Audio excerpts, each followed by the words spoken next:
যা বুঝলাম, বুঝলেন, ইউটিউব খুলে যা রান্না দেখেছি ও আমার এক জন্মের কম নয়। তবে আজকে আপনাদের জন্য যেটা এনেছি না, মাত্র 2 ঘন্টা ভিজিয়ে রাখুন, তারপরে এই দিয়েই হরেক রকম জিনিস বানিয়ে ফেলতে পারবেন। আর দুর্দান্ত টেস্টি টেস্টি সব খাবার। প্রতিটা জিনিস কেমন হেলদি বলুন, ছোলার ডাল, বিউলির ডাল, সুজি, আর এদিকে একটু চাল ভিজিয়েছি একদম আলাদা করে। এর দুর্দান্ত রেসিপিটা একটু পরে নিয়ে আসছি। এই যে 2 ঘন্টা ভিজিয়ে রেখে ঠিক বাবুরা এরকম যখন হয়ে গেছে, এইবার ধরে দিয়ে দিন শুধুমাত্র আপনার মিক্সিং জারটায়, সঙ্গে পরিমাণ মতো লঙ্কা।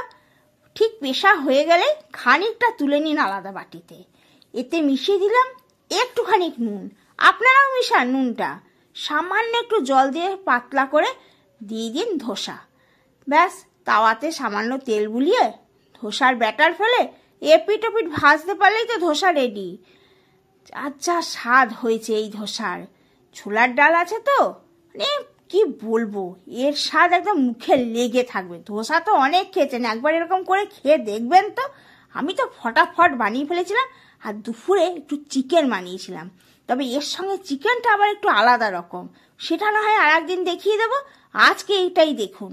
আর এই দেখুন গরম গরম চিকেন আর ওর সঙ্গে ধোসা, আহা জমে ক্ষীর। সকাল 8টা অবধি কেউ ডাকলেও নড়বো না। আর ঠিক তাই করেছিলাম। আর চাল বাটা দিয়ে এটাকে পরের দিন একটু পেঁয়াজ কুচি দিয়েছিলাম, আর একটু নুন দিয়েছি, যেহেতু একটু চাল বাটা আছে, একটু পেঁয়াজ আছে। আর ঠিক এই রকম, এতে আর এক ফোঁটাও জল না, সোজা দিয়ে দিয়েছি আপ্পাম প্যানে।